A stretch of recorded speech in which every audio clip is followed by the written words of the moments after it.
Creed en sus profetas. Miércoles 18 de noviembre 2020. Jeremías 23. Reinado del retoño justo de David. Ay de los pastores que echan a perder y dispersan a las ovejas de mi prado, dice el Señor. Por tanto así ha dicho el Señor Dios de Israel a los pastores que apacientan a mi pueblo. Ustedes dispersaron y ahuyentaron mis ovejas, y no se ocuparon de ellas. He aquí que yo me ocuparé de ustedes por la maldad de sus obras, dice el Señor. Pero yo reuniré al remanente de mis ovejas de todas las tierras a donde las eché, y las haré volver a sus pastizales. Entonces serán fecundas y se multiplicarán. Sobre ellas pondré pastores que las apacienten. No temerán más ni se atemorizarán, no faltará ninguna, dice el Señor. He aquí vienen días, dice el Señor, en que levantaré a David un retoño justo. Reinará un rey que obrará con inteligencia y que practicará el derecho y la justicia en la tierra. En sus días será salvo Judá, e Israel habitará seguro, y este es el nombre con el cual será llamado: Señor, justicia nuestra. Por tanto, dice el Señor, he aquí vienen días en que no dirán más: vive el Señor que hizo subir a los hijos de Israel de la tierra de Egipto, sino vive el Señor que hizo subir y trajo a los descendientes de la casa de Israel desde la tierra del norte y desde todas las tierras a donde los había desterrado, y habitarán en su propio suelo. Contra los falsos profetas. Para los profetas, mi corazón está quebrantado dentro de mí, todos mis huesos tiemblan. Estoy como un hombre ebrio y como un hombre dominado por el vino a causa del Señor y a causa de sus santas palabras. Porque la tierra está llena de adúlteros, porque por causa de estos la tierra está enlutada, y los pastizales del desierto se han secado. La carrera de ellos es mala, su poderío no es recto. Tanto el profeta como el sacerdote son unos impíos, dice el Señor. Aún en mi casa he hallado su maldad. Por tanto, como resbaladeros en la oscuridad será su camino. Serán empujados y caerán en él, porque yo traeré el mal sobre ellos en el año de su castigo, dice el Señor. En los profetas de Samaria he visto algo repulsivo. Profetizan en nombre de Baal y hacen errar a mi pueblo Israel. Y en los profetas de Jerusalén he visto algo horrible. Cometen adulterio, andan en la mentira y fortalecen las manos de los malhechores, de manera que ninguno se convierta de su maldad. Todos ellos son para mí como Sodoma, y sus habitantes como Gomorra. Por tanto, así ha dicho el Señor de los ejércitos acerca de los profetas: He aquí que los haré comer ajenjo, y los haré beber aguas envenenadas, porque de los profetas de Jerusalén ha salido la corrupción a todo el país. Así ha dicho el Señor de los ejércitos: No escuchen las palabras de los profetas que les profetizan. Ellos los llenan de vanas esperanzas, hablan visión de su propio corazón, no de la boca del Señor. Continuamente dicen a los que desprecian la palabra del Señor: tendrán paz. Y a cualquiera que anda tras la porfía de su corazón dicen: no vendrá el mal sobre ustedes. Pero ¿quién ha estado en el consejo secreto del Señor y ha percibido y oído su palabra? ¿Quién ha estado atento a su palabra y la ha obedecido? He aquí que el huracán del Señor sale con furor. Es un huracán que gira e irrumpe sobre la cabeza de los impíos. No se apartará la ira del Señor hasta que haya hecho y cumplido los propósitos de su corazón. Al final de los días lo entenderán claramente. Yo no enviaba a aquellos profetas, pero ellos corrían. Yo no les hablaba, pero ellos profetizaban.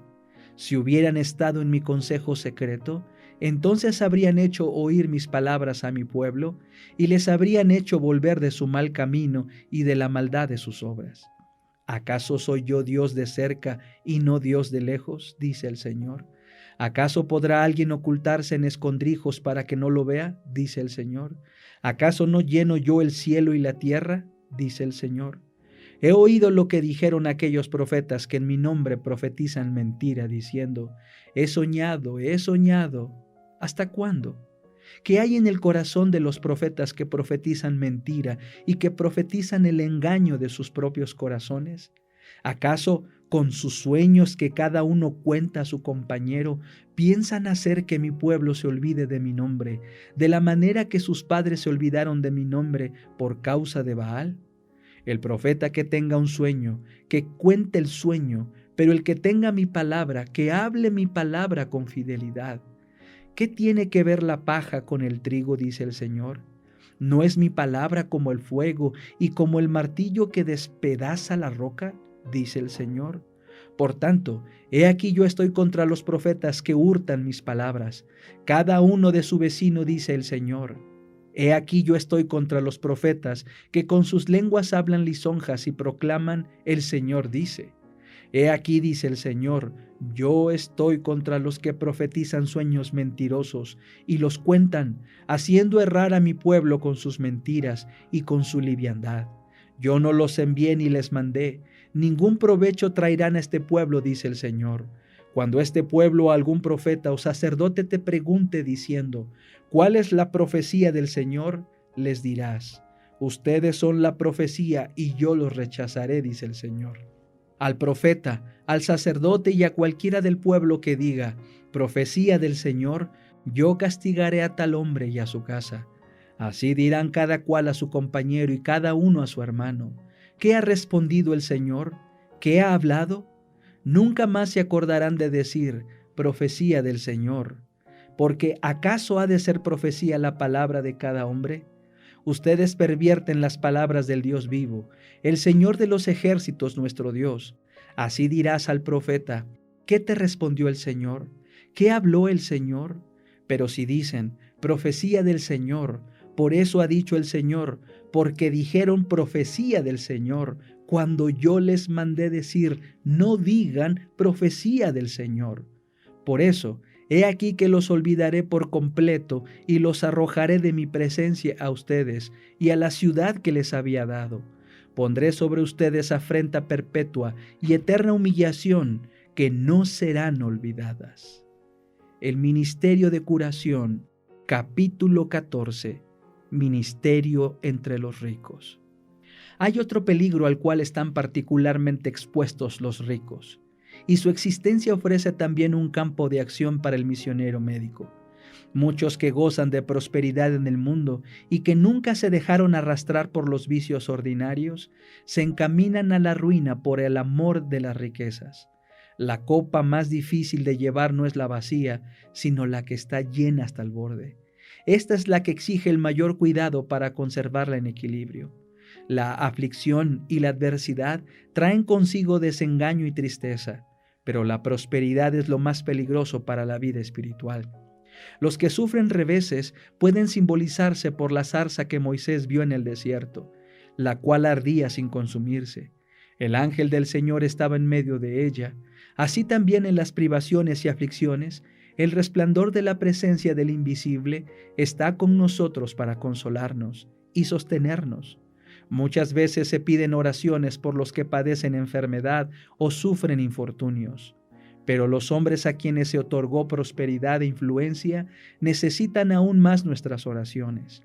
En el valle de la humillación, donde los hombres sienten su necesidad y dependen de Dios para que guíe sus pasos, hay seguridad relativa. Pero los que se encuentran, por así decirlo, en la cumbre, y a quienes debido a su situación se les atribuye sabiduría, son los que corren el mayor peligro. A menos que confíen en Dios, caerán seguramente. La Biblia no condena a nadie por rico, si adquirió honradamente su riqueza. La raíz de todo mal no es el dinero, sino el amor al dinero. Dios da a los hombres la facultad de enriquecerse, y en manos del que se porta como administrador de Dios, empleando generosamente sus recursos, la riqueza es una bendición, tanto para el que la posee como para el mundo. Pero muchos, absortos en su interés por los tesoros mundanos, se vuelven insensibles a las demandas de Dios y a las necesidades de sus semejantes. Consideran sus riquezas como medio para glorificarse. Añaden una casa a la otra y una tierra a otra tierra. Llenan sus mansiones de lujos, mientras que alrededor de ellos hay seres humanos sumidos en la miseria y el crimen, en enfermedades y muerte. Los que así dedican su vida al egoísmo no desarrollan los atributos de Dios, sino los del maligno. Estos hombres necesitan del Evangelio, necesitan que se les aparte la vista de la vanidad de las cosas materiales a lo precioso de las riquezas duraderas. Necesitan aprender cuánto gozo hay en dar y cuánta bendición resulta de ser colaboradores de Dios. El Señor dice: a los ricos de este siglo manda que no pongan la esperanza en la incertidumbre de las riquezas, sino en el Dios vivo, que nos da todas las cosas en abundancia de que gocemos, que hagan bien, que sean ricos en buenas obras, dadivosos, que con facilidad comuniquen, atesorando para sí buen fundamento para lo porvenir, que echen mano a la vida eterna. Primera de Timoteo 6, 17 al 19. Por medio del trato casual o accidental, no es posible llevar a Cristo a los ricos, que aman al mundo y lo adoran. Estas personas son muchas veces las más difíciles de acceso. Por ellas deben hacerse esfuerzos personales, quienes, animados de espíritu misionero, no se desalienten ni flaqueen.